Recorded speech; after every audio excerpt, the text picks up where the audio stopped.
I don't know about you, but when I'm talking to clients, I love referring back to the data to help support the points that I'm making. Don't take my word for it. Let's see what the data shows so that we can see what's happened historically and then what experts are predicting looking towards the future. Due to news and clickbait headlines online and fear mongering, uh, clickbait, TV clips, we're seeing all sorts of stuff that are making people go crazy. They're terrified, they're scared. They remember these 2 to 3% interest rates from the last 2 years, and that is scaring them away from purchasing a house right now. I have compiled 8 reasons why I think it's still a great time to buy a house, and I'm excited to share them with you. The first one is real simple. In every single US recession, 6 out of the last 6 recessions, I have 5 pictured here, mortgage rates went down 1 to 6%. So this chart goes back to 1980. You can see it went from 16% to 11.75. Each one, this one went down 5%, 3%, 1%, 1.125, and then 1%. We saw record lows in 2020 and 2021. So waiting for the other shoe to drop, in other words, saying that there's a 60-80% chance of a recession coming up, according to economists recently, including Mark Zandi of Moody's Analytics. And so once or if the US does go into a recession, it has historically precedented that rates will go back down again. So reason number 1, mortgage rates go down in 6 out of the 6 last recessions.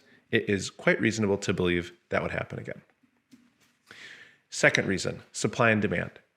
Property will continue to hold value so long as people are willing to pay, whatever the price is necessary to satisfy both buyer and seller. That is basic supply and demand. We have seen record numbers of household formations in the last couple of years, and builders can't keep up. One of the reasons why builders can't keep up is that many of them went out of business from 2008 to 2011, and they've been recuperating ever since. So following the housing starts and completions, what we're seeing is that they can't keep up with demand. And so supply and demand looking towards the future is looking a little bit dicey, we'll say. So one point I want to show is that we're running a deficit currently. So here is annual housing starts, 1.7 million. That sounds great. And that alone would satisfy the need that we have. Now, let's take into account that 100,000 properties per year are destroyed. Natural disaster, fire, if the property is condemned, so on and so forth. So top line number, let's say 1.6 million new homes are being added to the market. Now let's look at household formations. 1.4 million households per year roughly are being added. And so that would lead you to believe that we have a 200,000 surplus per year. We're actually adding to our supply and alleviating this long-standing problem that we've had. However, only 1.3 million households are completed of the 1.7. So if you take the 100,000 that are destroyed, we only end up with adding 1.2 million households to inventory every single year. If there's 1.4 million household formations, then we're actually running an annual deficit of 200,000. So long as we are undersupplied, then property values will be sustained. A helpful way of looking at supply and demand for real estate is a healthy market has a 6-month supply of properties. What that means is if no new properties are listed, then at the current rate of sales, the market could continue for 6 months before we run out of properties altogether. That is what a healthy, balanced market has. Before 2008, we had a 12-month supply of properties, which is significantly oversupplied. So then when the financing crash happened, where all these people had mortgages that they could never afford truly, then the oversupply led to the housing price correction that we saw, the massive decrease in value. We are not in that boat right now. We've been hovering anywhere between 1.6 and 3.4 months supply nationwide. So we have anywhere from 25 to 50% of what a healthy market should have.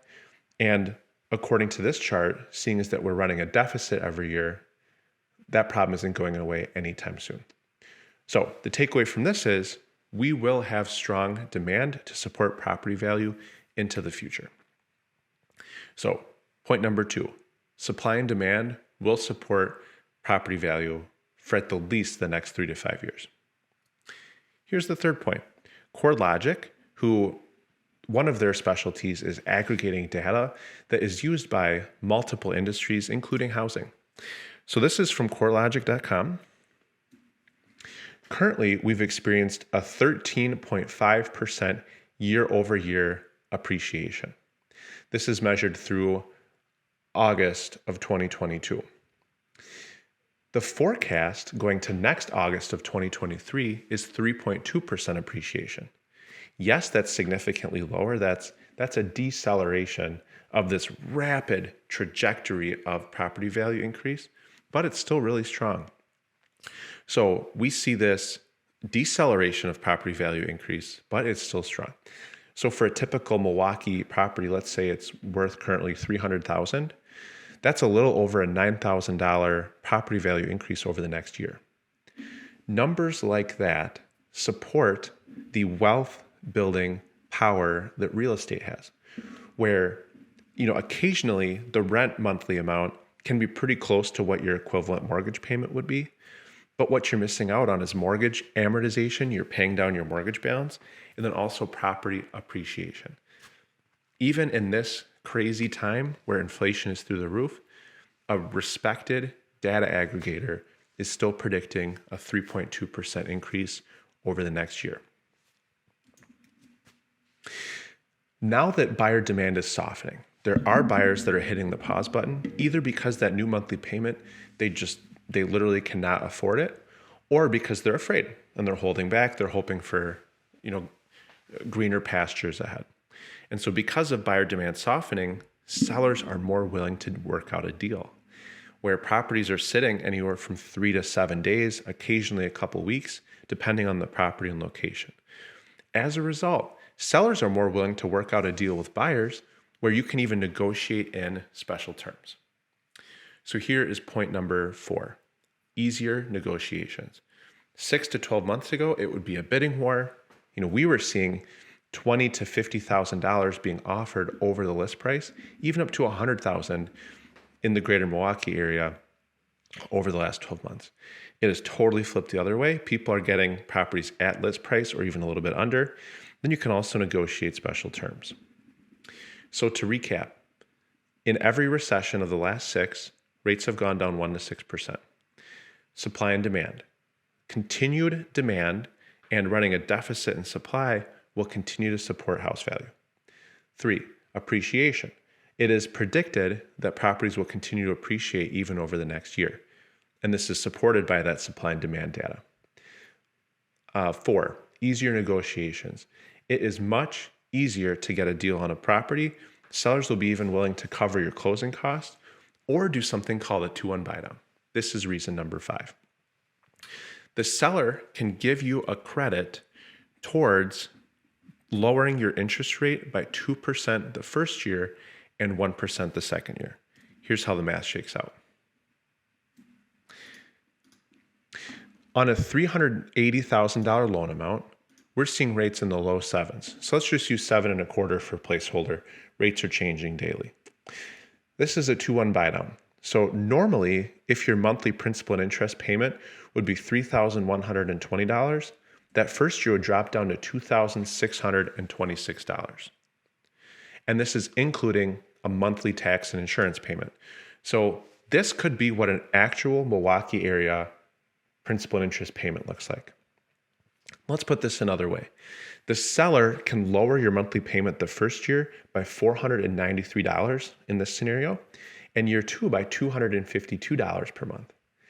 That would be a total cost to the seller of $8,957. That is directly the cost of the subsidy. It's a 1-for-1 subsidy.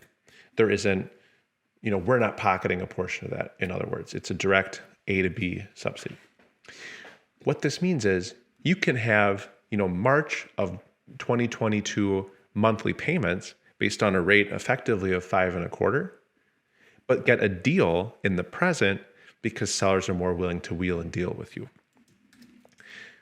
That's the kind of opportunity you can see now by negotiating in a 2-1 buy down. That's what it's anecdotally referred to as. An expression that is used quite often, and I think it's very fitting, is marry the house and date the rate. What that means is you're locking in appreciation now. You're buying a house that was listed for $200,000 earlier this year. You can buy it for $180,000, and maybe the seller will even throw in a credit. You're marrying into that equity position. You're buying in at $180,000, let's say, instead of $200,000. You let appreciation take off. Now that's instant equity you have relative to trying to buy it earlier this year. You lock in that appreciation. As soon as mortgage rates go down, you refinance. It is predicted that within the next, I tell my buyers, 11 to 17 payments, I will most likely be calling them to refinance. That's an added benefit of working with my team and I, is that we proactively monitor our past closings and alert them as to when it is a good time to refinance. Going in line with points number 4 and 5, namely the seller's willing to do deals, buyers who are hoping to use FHA or VA financing, this is their time to shine. Where unfortunately those loan products weren't as desirable to sellers because of, these are government insured, these are government backed mortgages, and there are specific property related specifications that FHA and VA wants to maintain. And so it could be harder to finance a property with FHA or VA simply because of the property condition requirement. Namely, if there's peeling paint, even on the window of a detached garage, if there's peeling paint on the window frame, that would need to be scraped off and repainted.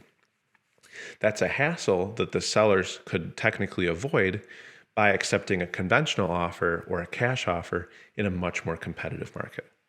So, to recap, number 7, FHA and VA are back to play. Last but not least, there is a huge wave of buyers coming of 30 to 33-year-olds, and they all need properties. So here is the birth rate chart. I love looking at this chart because you can just visually compare how many baby boomers were born compared to millennials and Gen Zers. The individual birth rate per person has gone down, but the number of births overall has been strong, and there is more to come.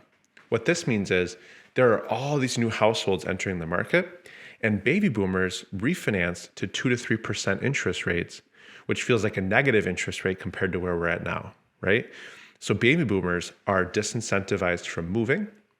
Millennials and Gen Zers, they still want to buy a house. They're being pushed out of their rentals because rental rates keep going up. So this is a huge opportunity to buy a property now, lock in that value, and then as the wave of millennials and Gen Zers pour in, that will continue to support property value. And then the property you've bought towards the end of 2020 will continue to gain value. This is the kind of data I love to share with my buyers because the news can get you all hyped up. You can get freaked out. Oftentimes the data points they're sharing aren't representative of what actually is going on and ultimately isn't very helpful. Every buyer we pre-approve, we schedule a 45 to 60 minute buyer consultation over video, over Zoom. We share relevant data like this. We catch you up to speed on what's going on in the market, and we can make recommendations and advice for how to set up your mortgage for your financial situation so that you feel comfortable with both your monthly mortgage payment, but then your mortgage is also aligned with your family's financial goals. If you like this content, please make sure to subscribe, ring the bell, and be on the lookout for more videos coming up soon.